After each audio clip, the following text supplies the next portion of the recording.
Paz do Senhor Jesus Cristo a todos meus queridos irmãos. Vamos à palavra de Deus nessa noite. Livro de Juízes, capítulo número 6. E eu quero deixar para a meditação dos irmãos nessa noite apenas o verso de número 6. Que assim diz o texto sagrado: assim Israel empobreceu muito pela presença dos medianitas. Então os filhos de Israel clamaram ao Senhor. Amém. Glória a Deus. Querido, nós acabamos de ler aqui apenas um versículo, mas esse texto sagrado que nos traz, melhor dizendo, aqui, número capítulo 6, fala de um grande problema que Israel estava passando de adversidade. Israel estava vivendo um momento difícil de perseguição, de escassez até mesmo do pão. E isso por quê? Porque Deus tinha entregado a Israel nas mãos dos medianitas por causa dos seus pecados. O verso 1 diz assim: porém os filhos de Israel fizeram o que parecia mal aos olhos do Senhor, e o Senhor os deu na mão dos medianitas por 7 anos. 7 anos foi o tempo em que Israel viveu nessa época em miséria, debaixo dessa maldição. Tudo que eles faziam, o povo de Midian, eles destruía, eles pegavam e destruía tudo. Aqui o texto, esse capítulo retrata e relata, melhor dizendo, o porquê que Deus o permitiu que eles fossem entregues nas mãos dos medianitas durante esses 7 anos. Por causa que o povo de Israel, eles tinham abandonado ao Senhor, eles tinham deixado a presença de Deus, deixaram de ouvir a voz do Senhor. E eles deixando de ouvir a voz de Deus, deixando de obedecer a Deus, eles deram ouvido a outros deuses, ao Deus dos amorreus, né? O verso número 10 diz assim: e vós disse: eu sou o Senhor vosso Deus, não tema aos deuses dos amorreus, em cuja terra habitais, mas não deste ouvido à minha voz. Queridos, quando nós não damos ouvido à voz de Deus, nós ficamos sujeitos às mesmas coisas, às mesmas situações em que estava sujeita Israel nas mãos dos medianitas, dos amalequitas. E aqui a Bíblia relata que tudo quanto Israel plantava, os ismaelitas, os medianitas, eles vinham e destruía tudo, destruía os campos de cereais, destruía o gado, enfim, era uma devastação completa. Mas como diz o livro de Provérbios 26, 2, diz assim: não há maldição sem causa. A causa dessa maldição em que Deus o permitiu ao povo de Israel passar foi a desobediência à palavra de Deus. Quando o ser humano ele não dá ouvido à palavra de Deus, ele abandona as palavras, os ensinamentos do Senhor, ele está sujeito à mesma situação que ficou Israel. Ora, Israel era povo de Deus e é povo de Deus. Israel, a nação que Deus escolheu, que Deus abençoou, que Deus tirou da terra do Egito. Deus tirou Israel da terra do Egito e com grande mão poderosa, assim diz a palavra, Deus tirou eles da terra do Egito. Deus tirou ele com amor, com carinho, para dar uma terra prometida, e Deus, de fato, ele deu a terra prometida para o povo de Israel. Mas Israel, todas as vezes que Israel voltava as costas para Deus, isto é, deixava de dar ouvido à palavra de Deus, eles eram castigados. E o castigo, por que Deus castigava? E sempre, qual foi o maior pecado de Israel? Foi a apostasia, foi adorar a outros deuses e não adorar o Deus, o Criador dos céus e da terra. E eles, por esse motivo, eles eram penalizados. Mas quando Israel, ele clamava a Deus. Deus é tão bom que quando eles reconhecia os seus pecados, reconhecia as suas falhas, voltava para Deus. Como diz a palavra de Deus, chegai vós a mim, que eu chegarei a vós. Assim, quando Israel recorria a Deus, Deus respondia. E Deus sempre trouxe solução para os problemas de Israel. Mas nesse caso, Deus o permitiu durante 7 anos, até que eles acordassem e viessem a clamar pelo Deus vivo, Criador dos céus e da terra. Querido, em nossos dias não é diferente, nós estamos vivendo um tempo semelhante aos tempos que Israel viveu, aqui escrito no livro de Juízes, capítulo 6. Estamos vivendo tempos semelhantes, nós estamos também presos, isolados, o mal tem tomado conta da sociedade, não se fala mais em outra coisa, não se morte. Vida a cada dia, descendo a túmula fria aqui no Brasil, a cada dia está passando de 1.000 mortos, uma situação triste para nós nos nossos dias.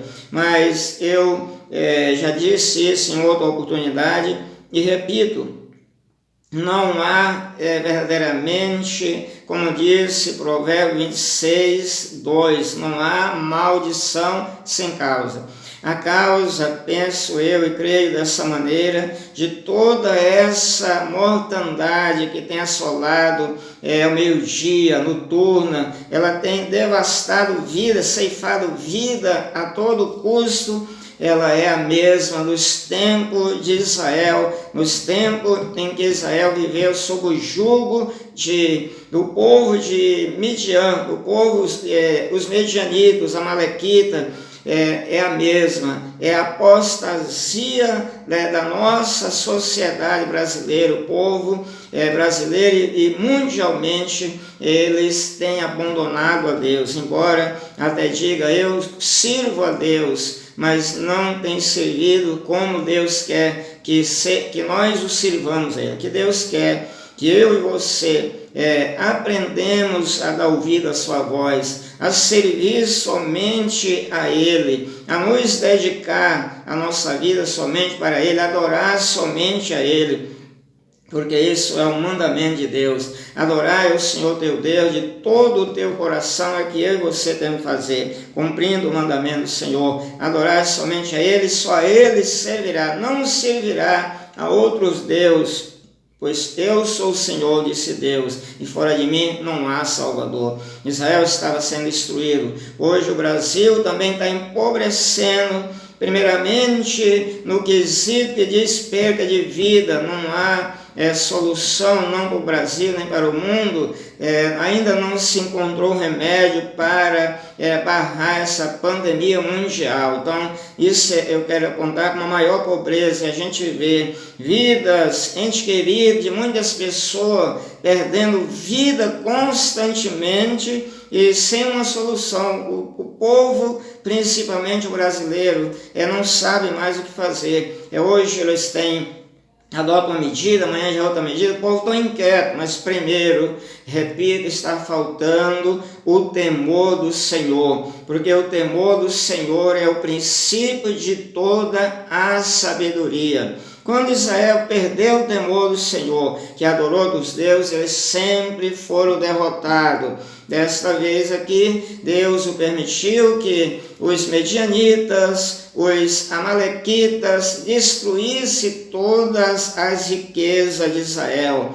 E hoje no Brasil não é diferente, nós estamos perdendo muito com essa mortandade. Hoje empresários muitos deles já faliram, quantas pessoas já perderam o emprego. O Brasil está empobrecendo ali de uma maneira que a gente não tem nem como imaginar. Só daqui talvez a 6 meses teremos um balanço de tudo, de quantas vidas foram ceifadas por esse mal, de quantas pessoas elas desceram de um degrau mais alto que ela estava, isto é, financeiramente falando. Por quê? Porque estamos na mesma situação que estava Israel aqui, como está escrito aqui em Juízes. O povo, eles estão apostatados. Vivemos hoje uma verdadeira apostasia. Hoje o mundo inteiro ele vive, não posso dar percentual, mas um percentual muito alto, apostata, separado de Deus, perdido, sem salvação, sem Deus e sem Jesus. Mas quando eles clamaram, Deus, ele veio, avisou, disse, olha, por causa disso é que vocês estão passando por esse momento difícil, porque eu permiti os medianitas destruir as lavouras de vocês, a agricultura, destruir as ovelhas, o gado. A situação era precária, falta de Deus. Quando uma nação vira as costas para Deus, a sua punição ela é inevitável. Hoje o mundo inteiro está passando por esse momento porque os homens se acham tão grandes, dono do poder, e eles pensam que o seu poder são intocáveis. E Deus, ele permite essa peste perniciosa, essa pandemia que não tem princípio, não tem ainda um fim para nossos olhos, mas para Deus tudo há um tempo determinado. Mas tudo isso por causa da desobediência da nossa sociedade. O ser humano, eles vivem como não tivesse que prestar conta para Deus. Vive como um ser irracional, fazendo tudo que não é do agrado de Deus e acha que estão certos. Hoje, o nosso mundo, aquilo que é certo para o mundo é tido como errado. E aquilo que é errado para o mundo é tido como certo. Então, os homens se acham que eles são donos do poder, donos de tudo, que nada vão lhe abalar. Eu tenho os melhores armamentos de guerra, eu tenho os melhores tanques de guerra, eu tenho o maior poder aquisitivo do mundo, o meu país é o mais rico do mundo, eu posso... E você não pode nada, nós não podemos nada, sem Deus nada nós somos, sem a presença do nosso Criador na nossa vida, nada nós somos. É hora de nós voltar para Deus. Que Deus quer que o seu povo reconheça. E a igreja do Senhor, na atualidade, também ela tem culpa, uma parcela de culpa nessa situação, porque a igreja está de braços cruzados, brigando, irmão contra irmão, reino contra reino, igreja A disputando com a igreja B. Mas isso não agrada a Deus, não podemos ficar brigando, defendendo uma placa de igreja não salva. Placa de igreja não tem nenhuma importância para Deus. O que tem importância para Deus é o obedecer a Ele, a Deus e a sua palavra. O que tem importância para Deus é um coração contrito diante dEle, com sinceridade na terra. Não é seguir uma placa, uma religião. Religião nenhuma salva. O Salvador é Jesus Cristo, aquele que morreu para nos dar a vida.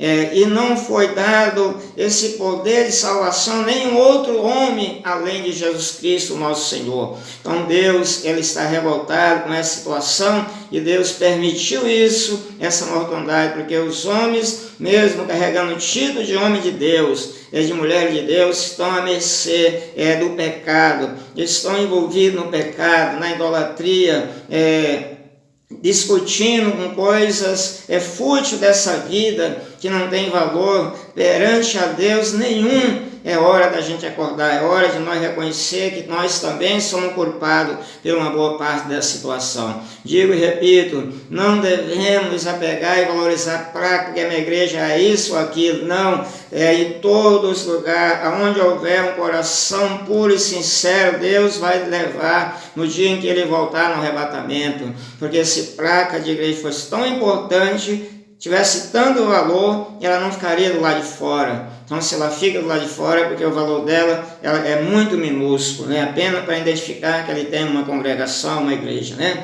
Então, meus queridos irmãos, então o povo, eles clamaram. Quando eles clamaram, Deus disse para eles, estamos recapitulando aqui o verso 10, Deus diz assim: e vos disse, eu sou o Senhor vosso Deus, não tema aos deuses dos amorreus, em cuja terra habitais, mas não deste ouvido à minha voz.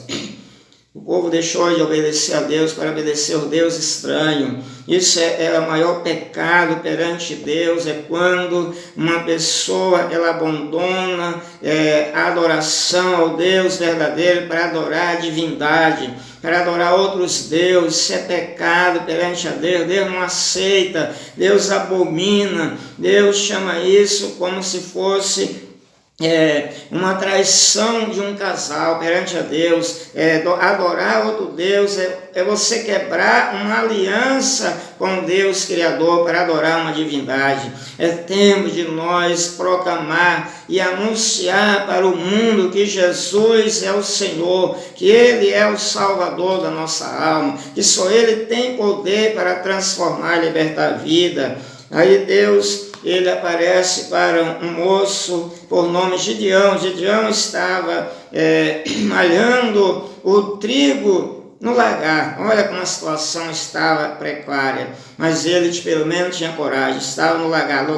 Lagar não é local de malhar trigo, é local de pisar uva, de amassar uva. A situação estava tão caótica que era o único meio que ele achou para se esconder, para malhar o trigo, para ver se quem sabe escondia para o seu alimento da sua família. Aí Deus aparece para ele e diz: vai nessa tua força, varão valoroso, porque eu sou contigo. Deus agora vai levantar alguém que perante a sociedade era inexpressível, era pessoa de mínimo valor que se pode imaginar. Gideão, como ele mesmo disse: eu sou o menor da minha casa. Eu e a casa do meu pai somos menores dessa terra. Sabe o que isso traz para mim, para você? Que Deus, ele escolhe as coisas loucas desse mundo para confundir as sábias. Deus escolhe a quem ele quer para mostrar para os grandes que Deus é quem manda. Deus vai levantar ainda homem nessa terra. Deus ainda vai levantar pessoas nessa terra que tenham compromisso com ele para pregar a verdade. Porque Jesus Cristo diz: conhecereis a verdade e a verdade vos libertará. E ele estava falando dele próprio, dizendo: se o Filho vos libertar, verdadeiramente sereis livres. Jesus estava falando dele mesmo. Quando ele libertar uma nação, quando ele libertar um povo, esse povo vai se tornar livre. Então, meus queridos, nós vamos tomar o exemplo de Gideão. Mesmo naquela calamidade, naquela adversidade, ele teve uma atitude de querer defender, pelo menos, a casa do seu pai, ali onde ele estava, a sua família, escolhendo, pegando ali o trigo e levando para um lugar ainda que não apropriado para a colheita do trigo, mas ele teve coragem. E lá Deus aparece e diz: vai nessa tua força, varão valoroso, que eu vou levantar a você para libertar Israel. Então, quando eu e você nos colocamos na posição de Deus, Deus ele vai se fazer presente para a nossa vida. Deus vai estar presente conosco quando nós nos colocar de joelho dobrado. Aquilo que Gideão estava fazendo representa hoje eu como igreja, você como igreja, dobrar o nosso joelho e recorrer a Deus, para que Deus ele venha salvar a nossa casa, a nossa família. E quando o nosso eterno Criador, o nosso Deus Altíssimo, enxergar em mim, em você, meu irmão, essa atitude, essa coragem de defender a nossa família, defender os nossos direitos aqui na terra, para o bem da nossa vida, da nossa família, dos nossos próprios irmãos, Deus ele vai aparecer para nós, vai nos levantar para não somente defender o pão para o nosso lar, mas defender também a nossa nação. E o que Deus mais quer da nossa nação é abençoar ela com a presença dele. A maior riqueza que um ser humano pode ter é a presença de Deus na vida dele, porque sem a presença de Deus na nossa vida, nada nós somos. Nada nós podemos fazer sem a presença do Senhor. E é o que está faltando hoje na vida do mundo, de uma forma geral, até mesmo na vida dos crentes que ele professa, que diz eu sou crente, está faltando Deus na vida deles, porque eles vivem caminhando para uma igreja, carregando uma Bíblia de braço do braço, mas não tem o temor, perderam o temor do Senhor. E Deus não habita em tempo sujo, Deus não habita em tempo sujo. O Espírito de Deus, ele é santo e ele só vai habitar num tempo santo. Se você ficar se enchendo das porcarias, desses filmes sanguinários, enchendo-se de idolatria, de tantas outras baboseiras, Deus não vai habitar na sua vida. É hora de plantar o nosso joelho como Gedeão, malhar o trigo, simbolicamente, vamos dobrar o nosso joelho em nosso quarto, dobrar o nosso joelho, arrumar um cantinho para nós, defender a nossa causa em oração. É tempo de clamar, é tempo de buscar a presença de Deus. Deus vai cessar o mal. Mas Ele está esperando a atitude minha e sua, meu irmão, que nós venhamos tomar atitude, clamar com sinceridade, clamar com convicção, tomar as dores da nossa nação, do nosso povo, e assim tomar para nós e clamar com sinceridade, que Ele vai nos ouvir, porque Ele diz, clama a mim, diz Deus, que eu responder-te-ei. Quando nós colocar o nosso coração derramado na presença de Deus, Deus vai ouvir o nosso clamor, mas um clamor sincero, um clamor de um coração lavado, um coração humilde, a resposta de Deus ela vem imediata. Então essa é a palavra dessa noite, que Deus abençoe a todos, em nome de Jesus. Fiquem todos na paz de nosso Senhor Jesus Cristo.